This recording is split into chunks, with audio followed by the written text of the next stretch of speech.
Containment Priest is a 2/2 with flash. If a non-token creature would enter the battlefield and it wasn't cast, exile it instead. So that shuts off any Winota, Sterix, Reanimation.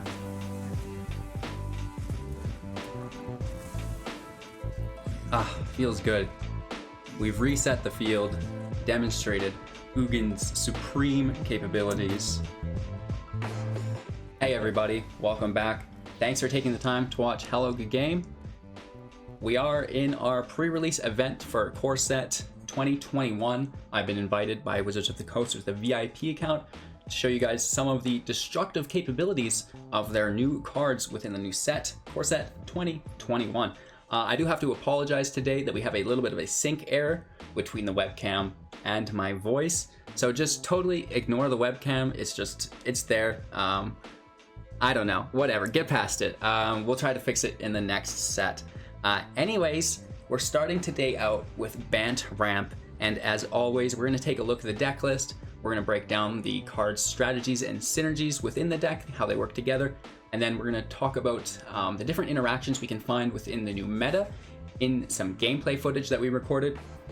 And then we're coming full circle with our closing thoughts. So as always, thank you for your continued time and attention.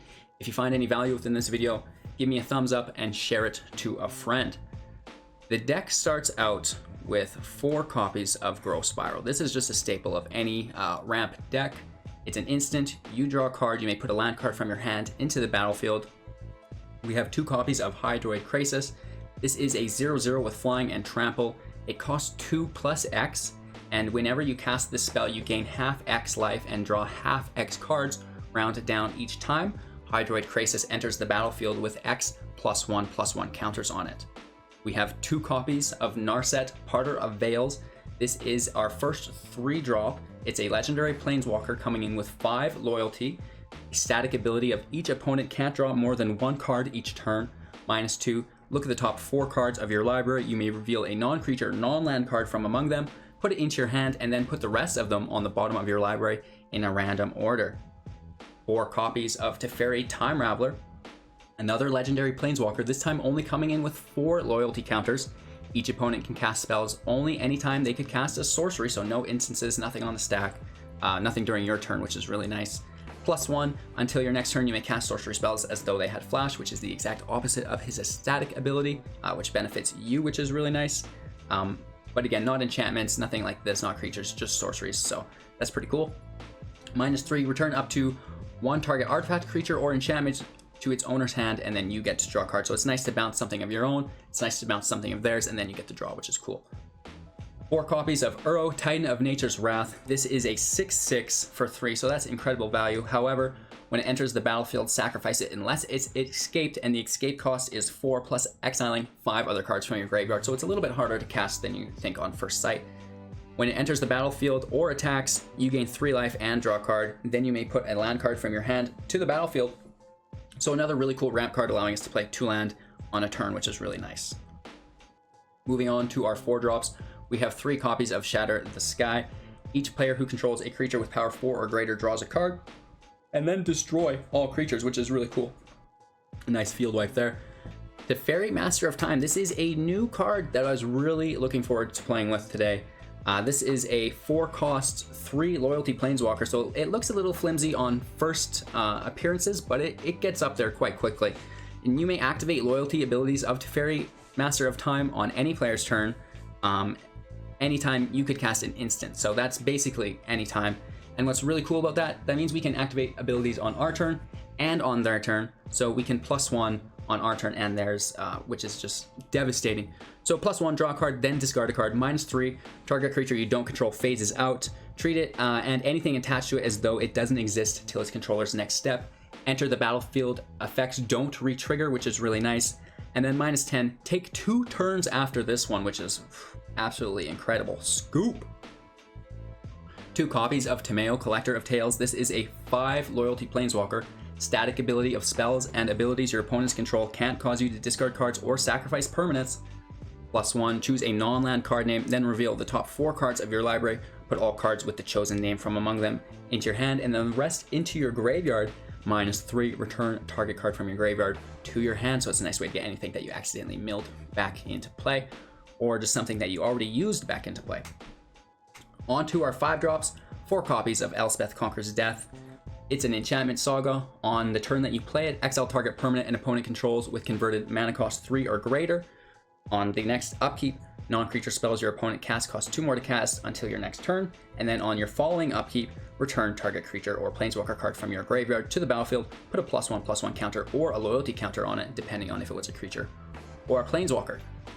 4 copies of Nissa, Who Shakes the World. This is a broken planeswalker, we all know this. Coming in with 5 loyalty, static ability of whenever you tap a forest for mana, add an additional forest.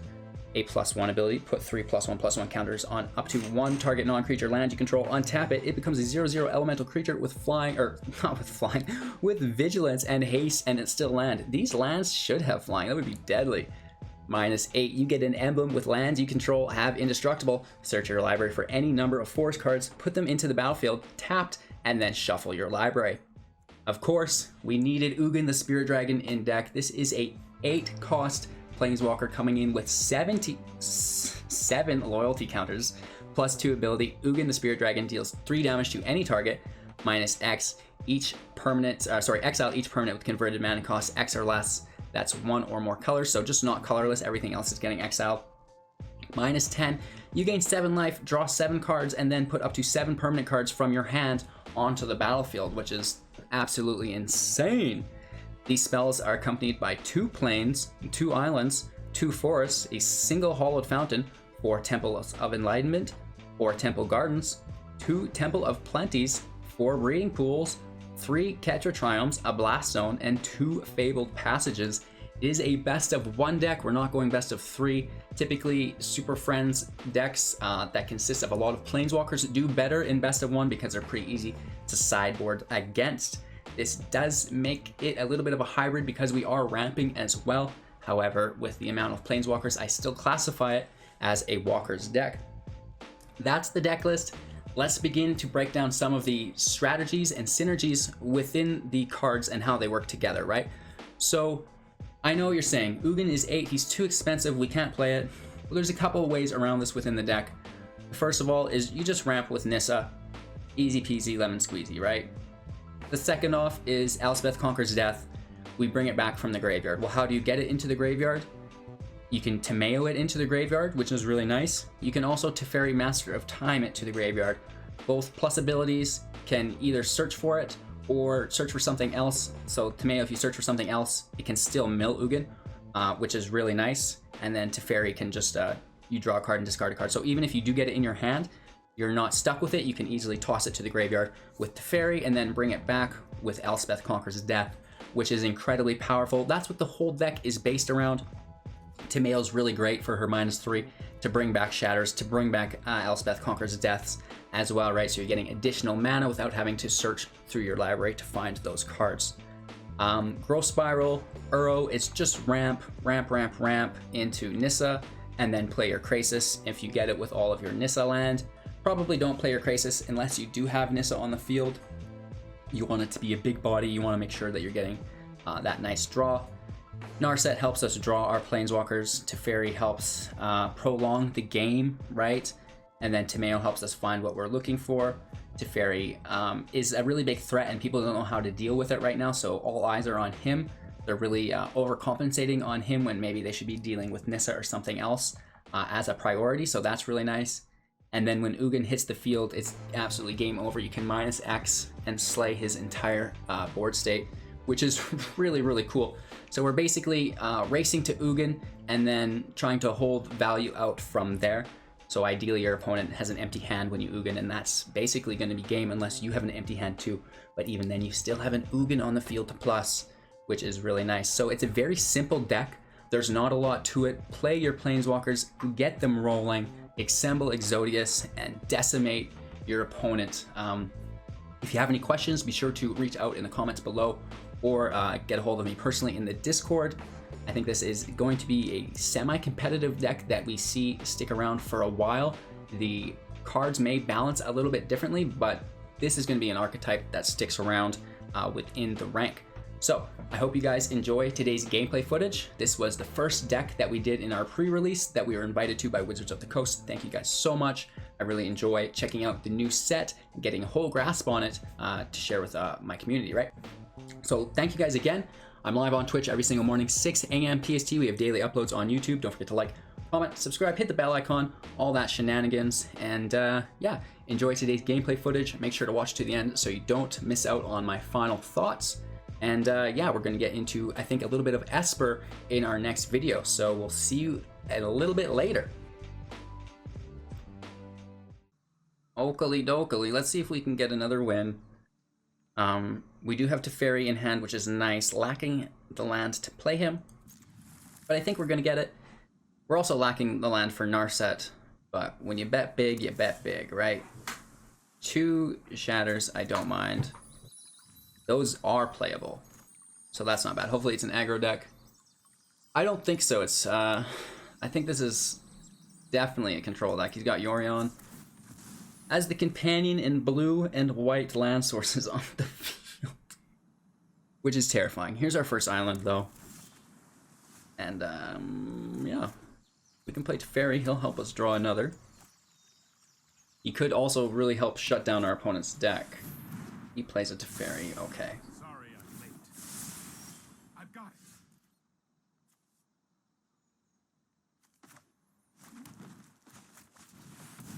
I'm gonna go right in for the minus on my Teferi. You'll thank me later.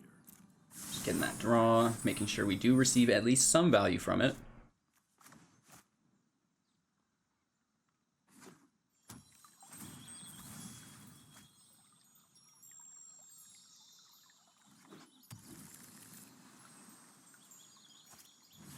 Deputy of Detention. Okay, that's fine. That falls to Shatter. It resets our Teferi up to 3. Here goes nothing. Am I in a hurry to do that? Probably not. Let's just take the Scry. Ugin to stay on top. That was our second blue source, which activates Teferi, which means we can discard Ugin. And then we're just looking for an ECD.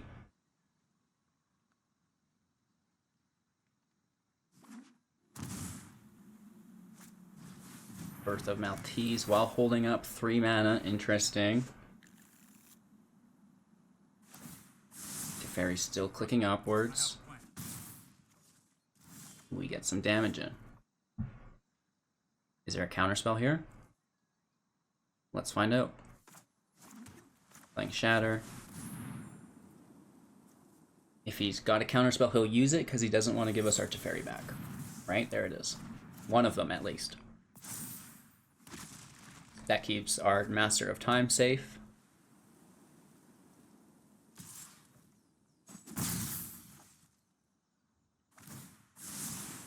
Oh, I've done the hero thing before.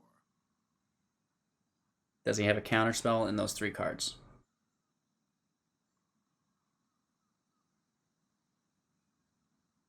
We can survive. He'll counter Narset if he can. That's not a card you want to give another control player. And there's his other Mystical Dispute. We should have played him first. Whoops. What do you do?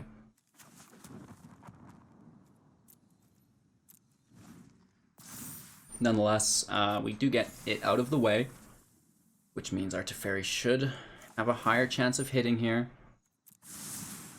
No, I am not making this up. Saving our second Shatter for Yorion.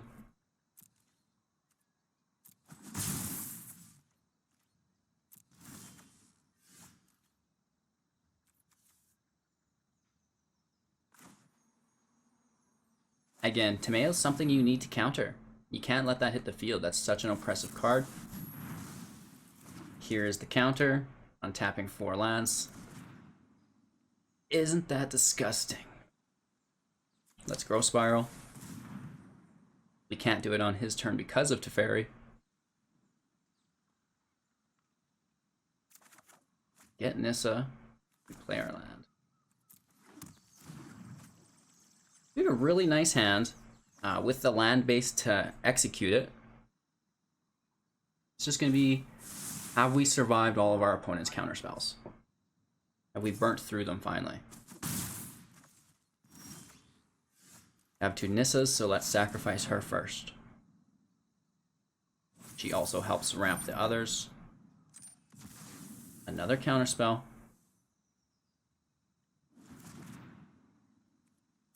And that's our turn.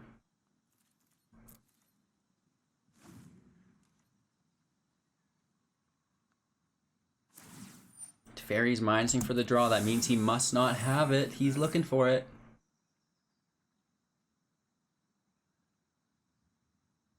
If we draw a land, we're playing Ugin. We're going big.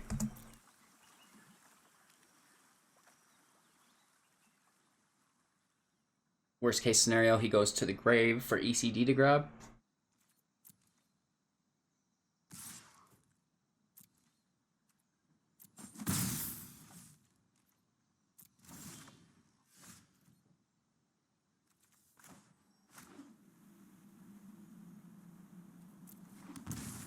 Let's go for it. Lord Ugin the Spirit Dragon, after eating through all of his counterspells, finally hits the field.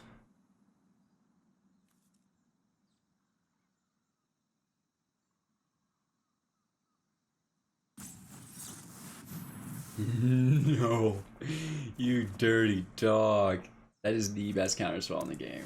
It's ridiculous. That's such a good card. Sublime Epiphany for 6 instant. Choose one or more. Counter target spell, counter target activated or triggered ability. Return target non-land permanent to its owner's hand. Create a token that's a copy of a creature you control. Target player draws a card. So, he's totally tapped here, right? Which means we can just clean house.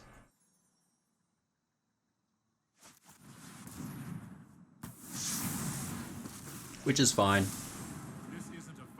We get our own Teferi back, which is really nice. We're going to grab our second one in play as well. Plussing him. Tossing the land. And we're going to minus on our Teferi for the draw. We get the Triome, which I might keep to cycle. Right, worst case scenario, we can cycle it with all of Nissa's land. Ooh.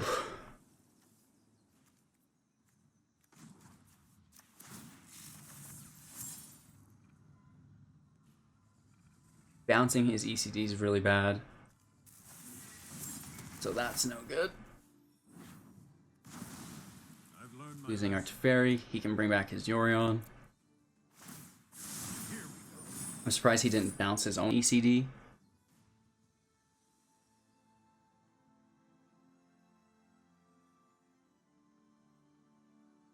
We get Nissa in play.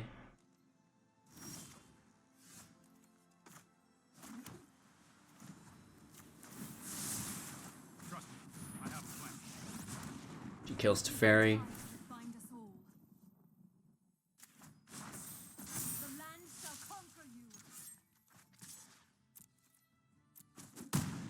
You just let me know if you're up for round 2.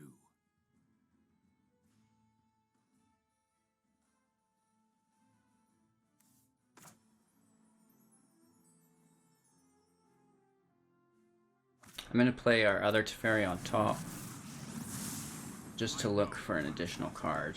Not bouncing his ECD. Playing a land. At least it's out of the way.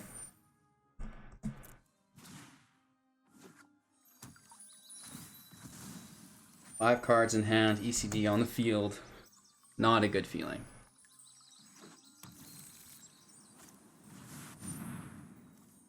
Is that a secondary ECD? Ouchies. On Nissa.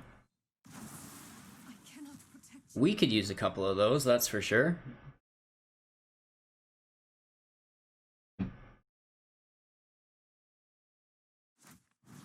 Omen of the Sea. Taking that dig.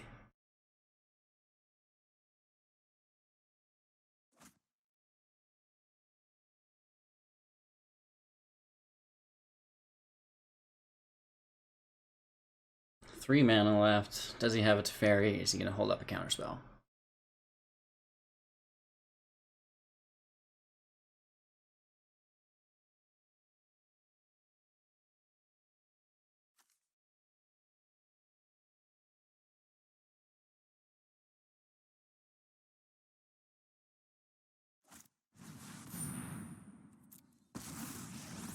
It is the T-Dog, and he's probably going to bounce this ECD, I think.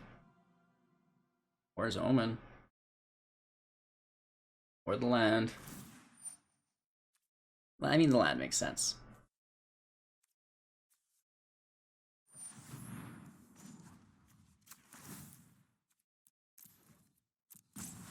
Let's just power up our Blast Zone to 2.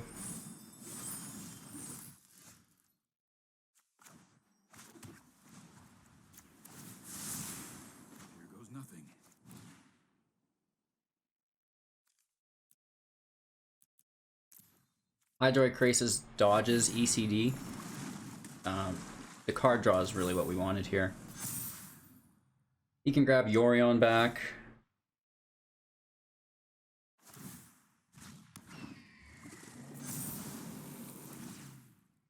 And that can bounce his other ECD, but like I said, the Hydroid Krasis does dodge it, so he'll have to take our Teferi with it.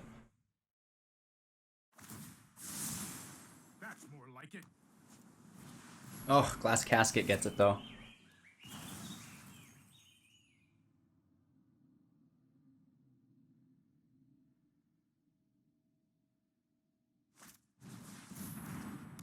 We're not casting for free, so that's fine.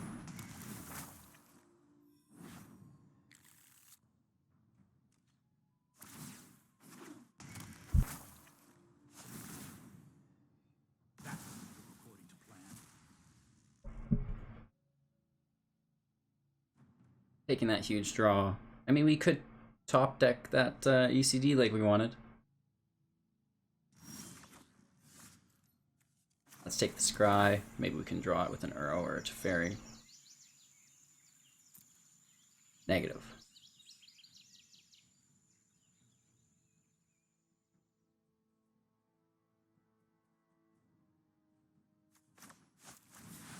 This is the most expensive Growth Spiral ever.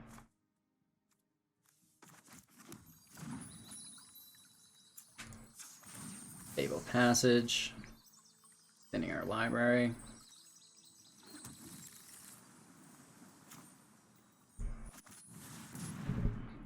Playing our Uro.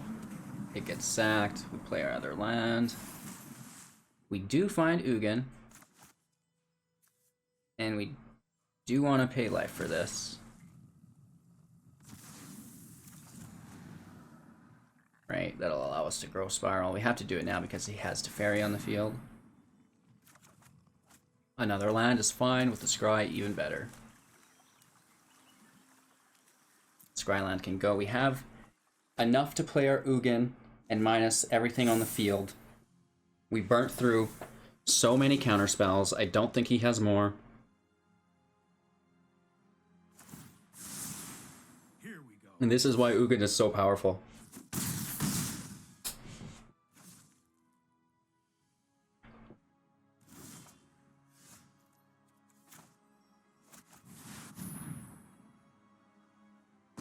He hits. It's everything for 5.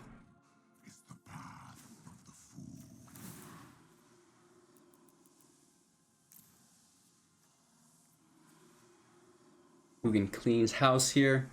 He's got something going on. I'm not sure what though. I still think we got enough value.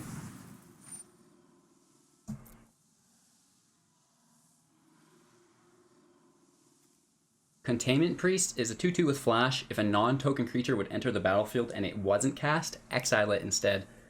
So that shuts off any Winota, Sterix, Reanimation.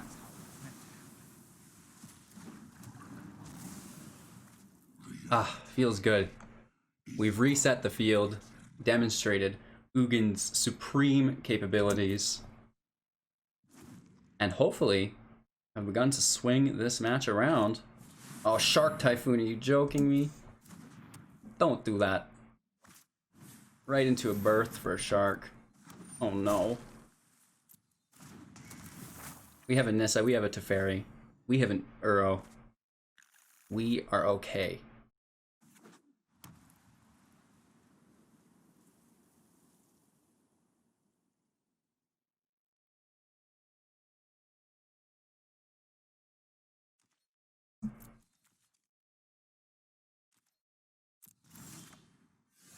ECD is great. I absolutely love it. It's about time. We're taking out Shark Typhoon.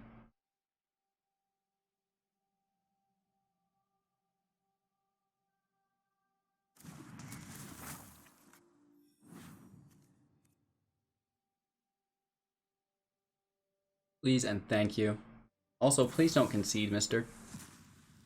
This has been so fun. Killing the shark with Ugin.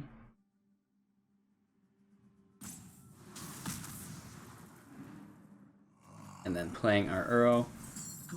1, 2, 3, 4, 5. Grab some of these scrubs off the back. We can also play our Teferi, which is really quite nice.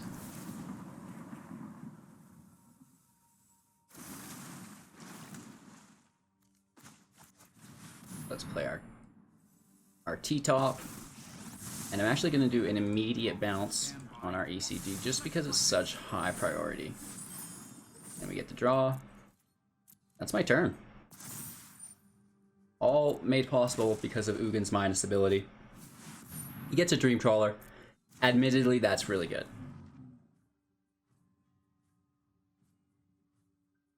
So, yeah. We do have a Nissa and a Hydroid Krasis, which can block the Dream Trawler. Just organically, that's probably going to be our best route around it.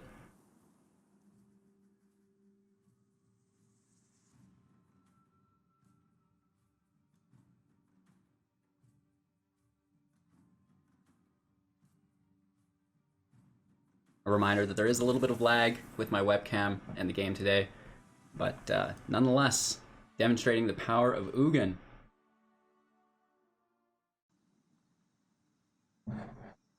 All right. I apologize for the quality here, but we're gonna make our best out of it. There's a little bit of a delay between my cam and mic, so just deal with that. This isn't our regular setup, but you know, that's what we got to do. And we're playing Ugin, we're playing Teferi, and we're getting right after it as quick as we can. Ooh, a Tameo. That's pretty cool. I don't think we really need it until later on, though. Let's try to get some board wipes in case it's aggro, and then look for an Elspeth Conquers Death, so we can play our Ugin for cheap, right? We get a Nissa, so I always like that. It's a little bit of ramp for us. Play our Triome. We do have access to our Narset next turn, and then we will probably go straight into Teferi. Our opponent's not doing too much damage.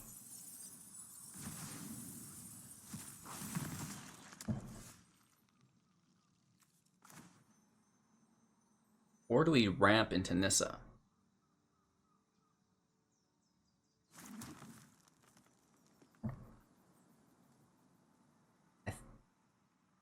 Go from 5 mana to turn 10 mana.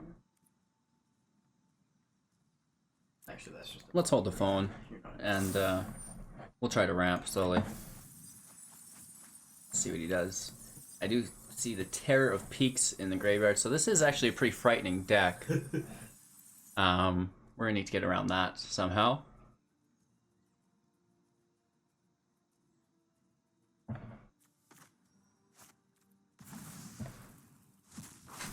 Couple zombies in play, could be worse. Hit for 3.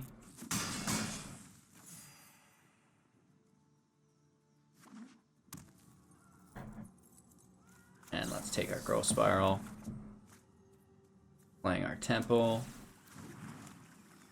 Hydroid Krasis is not bad. But I think we need to wipe the field first. There it is, Shatter the Sky. Definitely gets the job done for us. We kill all the zombies before his turn 3 triggers for the scry. He's down to 2 cards. And we play our Temple tapped, ready for Nissa to hit, ready for Teferi to hit, and then the turn after, we're ready for Ugin.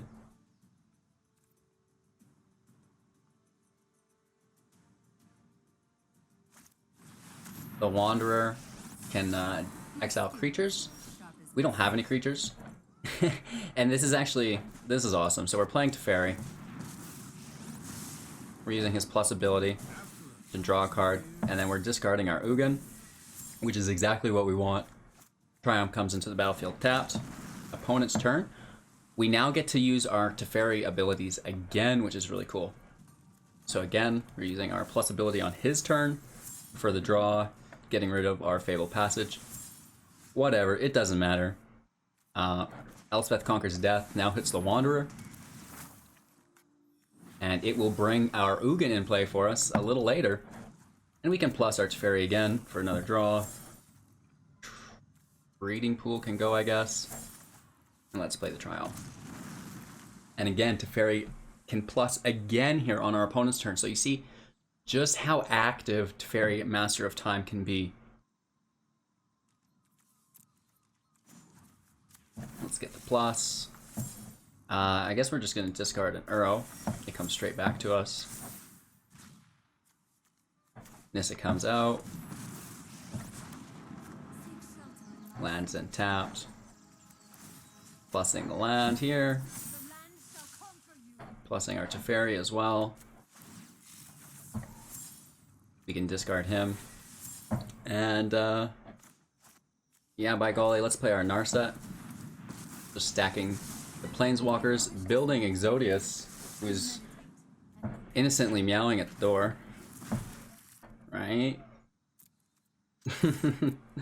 That's a baby questing beast. And there we go, he won't even let Ugin touch the field, you guys. That's kind of sad. It is what it is. Let's try to get him out next match. I see Growth Spiral. That's the prerequisite to a good hand in 80% of Simic decks.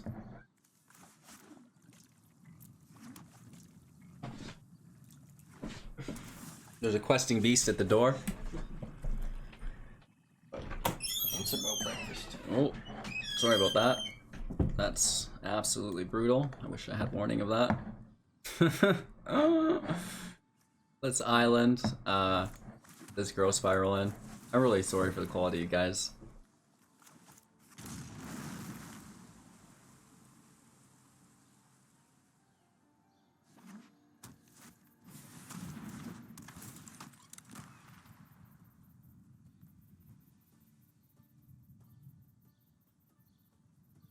So he wants Teferi. We have 2 of them, though.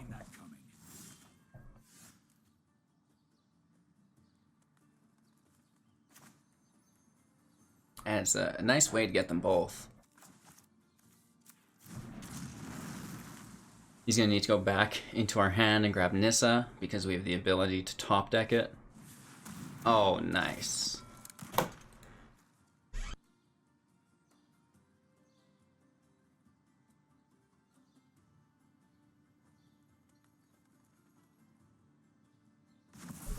Yeah, there's no way he took Elspeth there. So our hand's totally useless now. We need a Shatter. Right, we do get a land, which is really nice.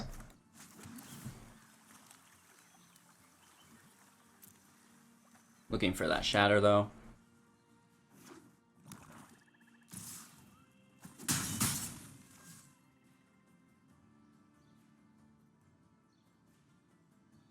This deck does focus around the new Teferi and the new Ugin.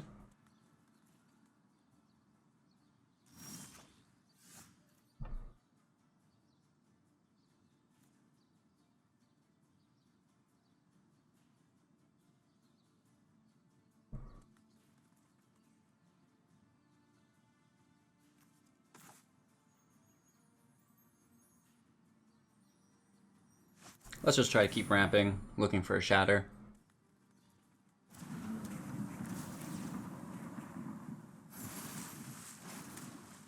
Teferi's alright.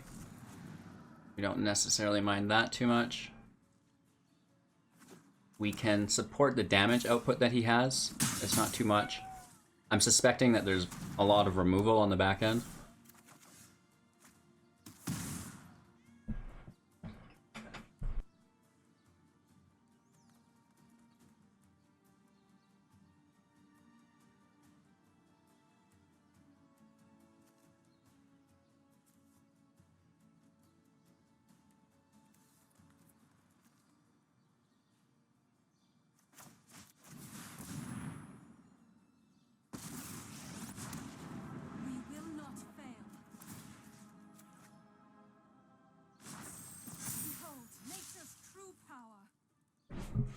We have Vigilance on the Triumph, so let's hit with that.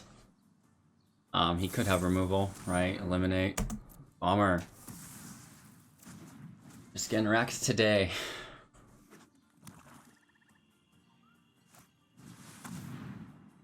Grim Tutor going for whatever he wants. Why not, right?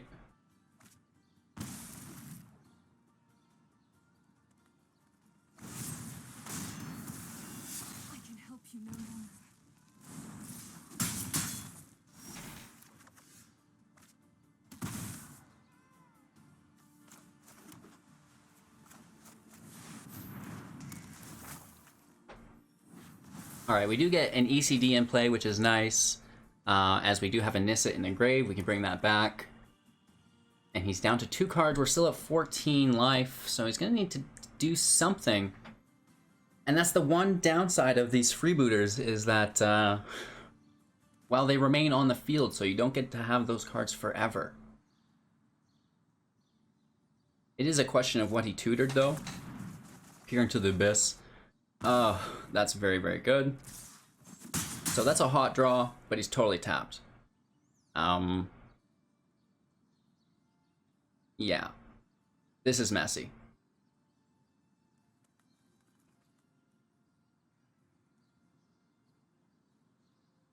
He does have to do a pretty heavy discard here, but he gets to pick what he leaves in his hand. He has 7 mana. I'm pretty sure that's game. If our ECD was 1 turn ahead, maybe, but...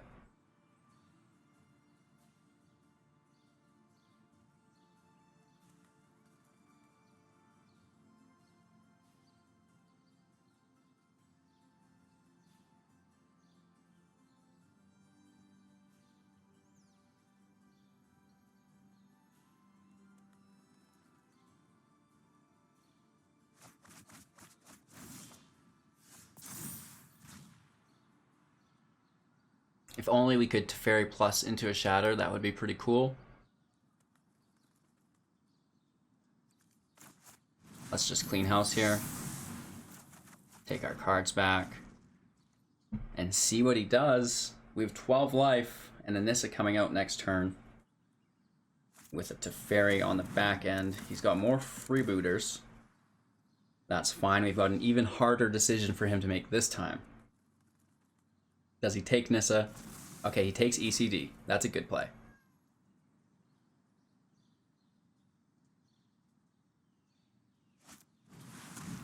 Grey Merchant hits us for 3.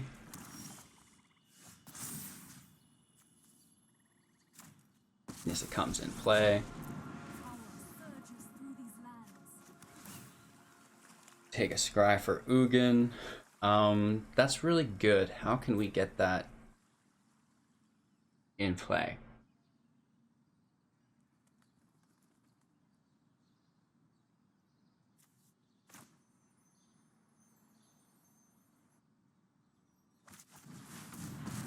Let's Teferi plus, and then we can Teferi minus next turn if we need. Dropping our Ugin. Playing our own Teferi.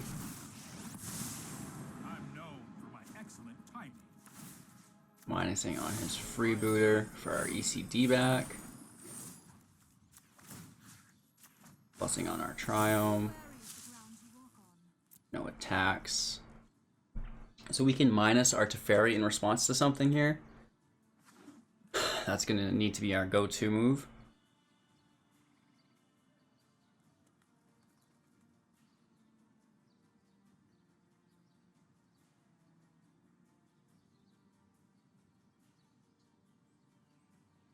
He needs to freeboot for 2, so he goes down from 9 to 7.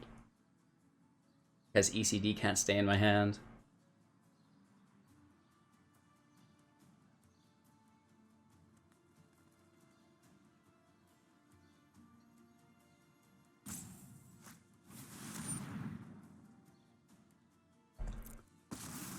Alright, this is unpleasant. He's gonna destroy our land. We draw 2 cards.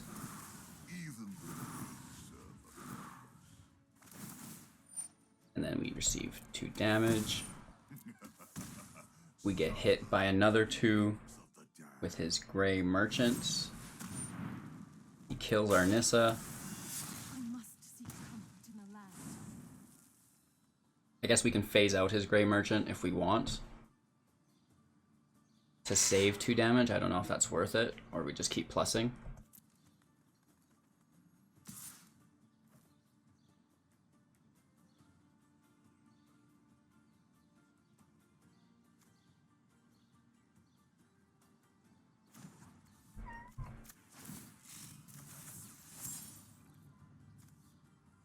Let's get rid of the Scryland. We find a Shatter, which is good, but we eat a damage here, which is really bad. So we need to ECD this Obnixilis. Every defeat is a lesson in tactics.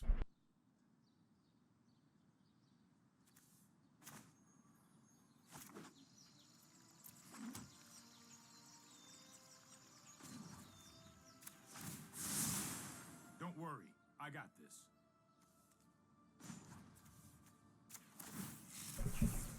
Taking the draw with our Teferi. Dropping a Nissa, I guess. We have the minus on whatever he does.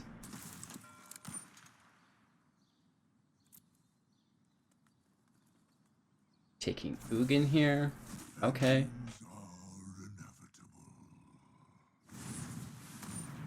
Murderous Rider, that's fine.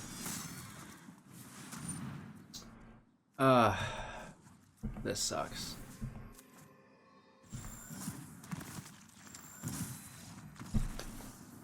Gray Merchant for the win.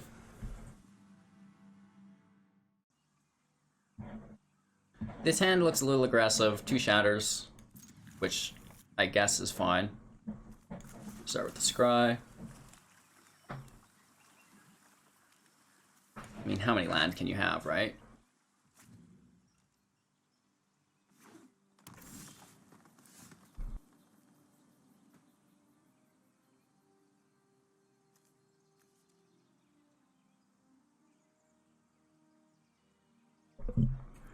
So we have another Scry. Let's take that. Which leads into another Scry. We'll play our Scryland into a Growth Spiral. Hydrate Crisis can go. And we'll play our Triome here. We have Tomeo to dig. Shatter the Sky to wipe. He is ramping, which is weird.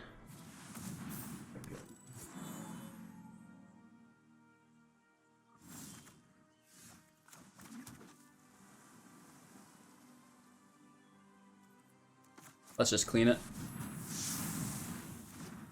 Right, why not?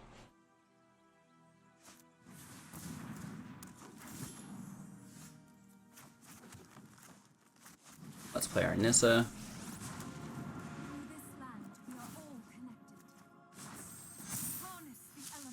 Land has Vigilance, it can go in.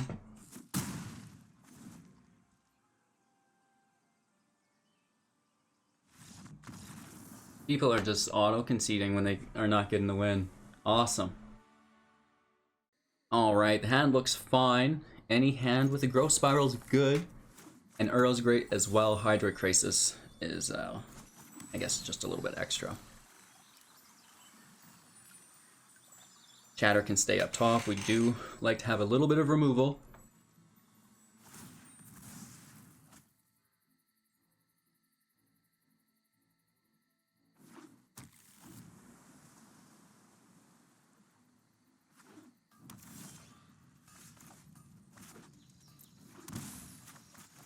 Let's just go straight into our spiral, why not? Main phasing it like a rookie. See if we care. We've got Jeskai on the opposing board state, never good. Tutoring for 9 lives. This is gonna get messy.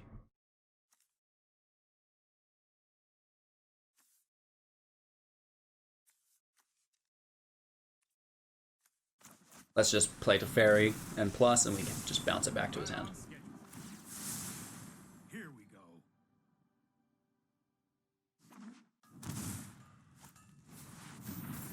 Oh, it's got Hexproof. What am I thinking?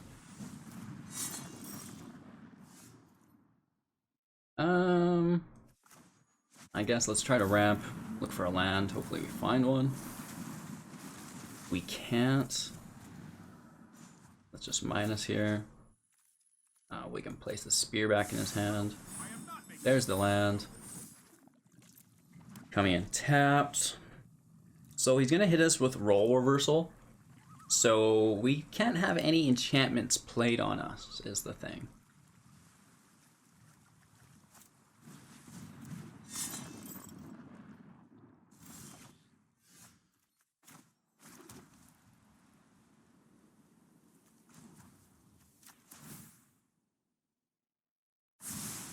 I've got time. Let's just keep going for the Ugin. Or the Uro. Trying to get to the Ugin. Looking for land. There we find one at least. Maybe a third Uro.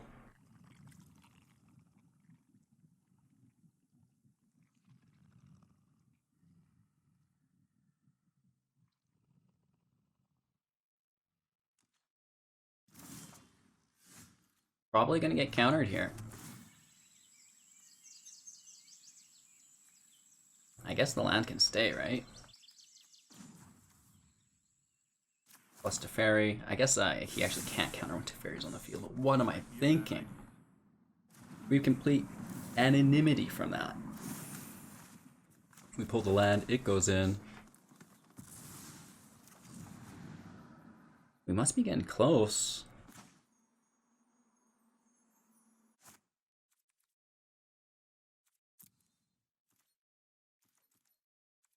Let's hold the phone. 5 in graveyard. We have 3, 6, 7, 8 lands, so Ugin can come out organically.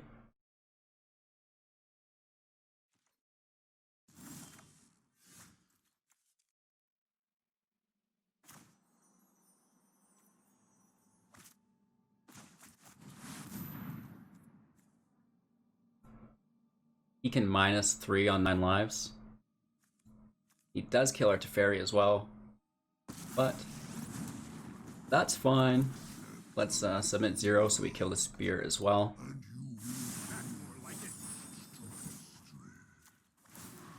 -3.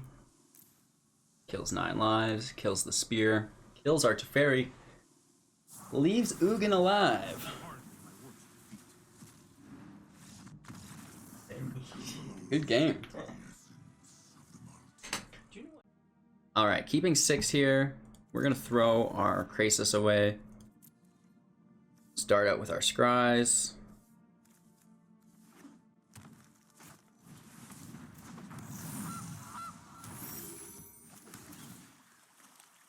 Shatter can stay. I always like a little bit of removal.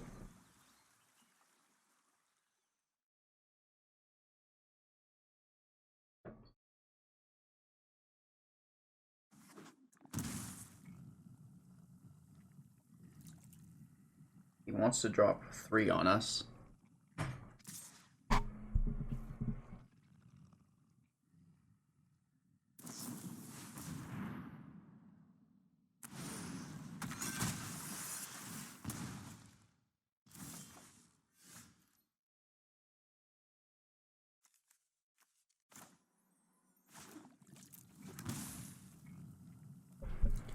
Paying 2 life, faking a counter, holding up a girl spiral.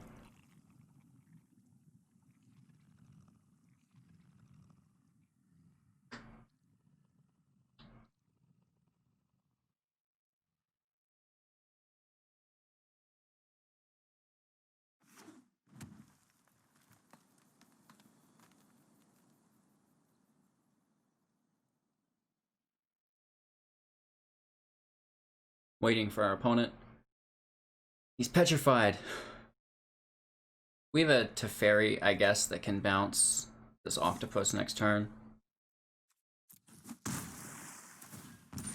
He's drawing a lot of cards, though, and without a Teferi on the field, he probably hits counters. Plays the Grazer, really. At least the land comes in tapped. And he's scrying, so it could be worse.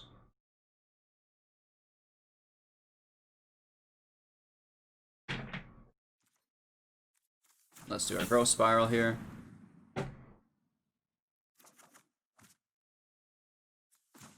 Let's get our garden in play.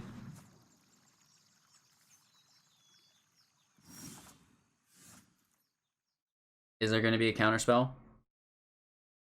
Probably. Let's just get Teferi in play and see. If not, we're doing okay. Minus on the octopus. Please and thank you. Another land in play. We do have Shatter available. Right, we can plus our Teferi next turn. As long as he doesn't flash this octopus in on the Grazer.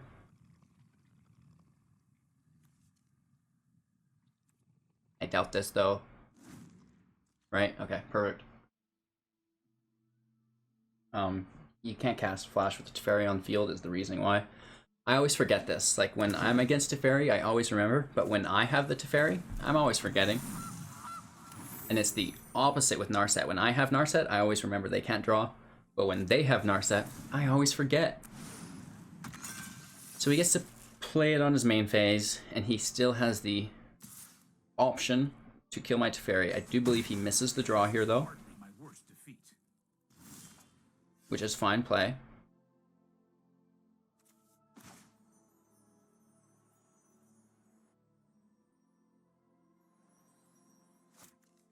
It doesn't have flying anymore.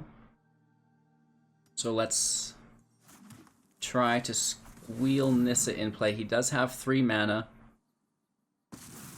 Nissa hits. I am down to clown.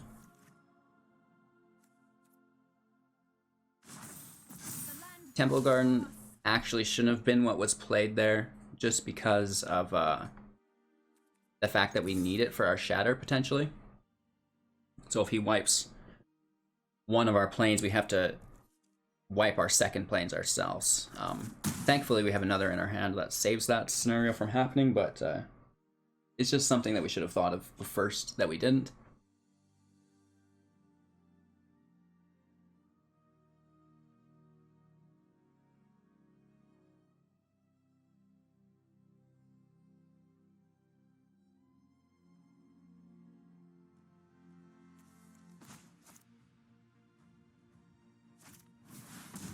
The Shore Shark bouncing Temple Garden to our hand and then hitting our Nissa for 4 is pretty good, right? It does open up the Shatter for us, which I will hit. How can we not? And then he still has 2 mana available, which is terrifying. Could be a counter, but I think we are okay. Shatter clears the field of the shark. He does get a draw, but then we can activate our Nissa, and we're in for 3 more damage. Another Nissa in our hand, which is great. Just looking for Teferi, looking for Ugin, looking for an ECD potentially.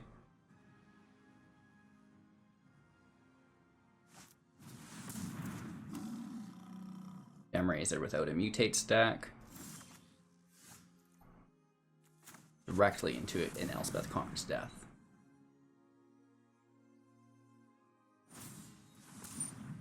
Ooh, he grabs Hexproof and +1/+1 until end of turn. So that's always good. Let's push a Breeding Pool out. I guess the Blast Zone. We have a Teferi in pocket. No attacks. End turn. We can push our blast zone to 4 at a certain point here to get the kill. Oh, he does pull Asterix. This just got interesting.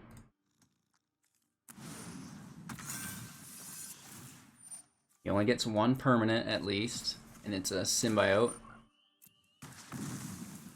And then he gets to kill ECD with his Gem Razor. Nice play. I love to see someone playing Mutate in the pre-release here. That's really cool. So I feel like he probably has Ugin in his deck as well, and he's just trying to free cast it with his Sterix. He has 2 mana available for a Mutate. 1, 2, 3, 4. So we can pay 2. Wow, Nissa City. This is kind of like getting a little bit weird.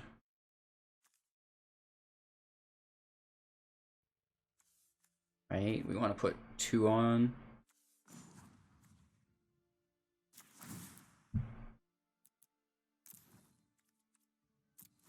Paying that, and then untapping Blast Zone, and then sacking it.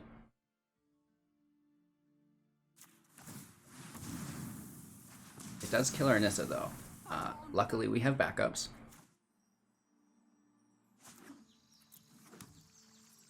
But getting rid of that Sterix Mutate stack is just by far the most valuable thing that we could have ever done there.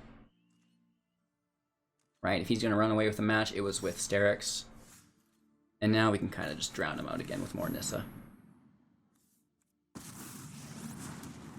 will protect the virtue of this world.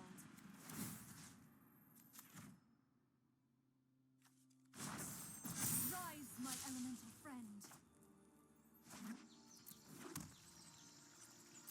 Attacking for 6.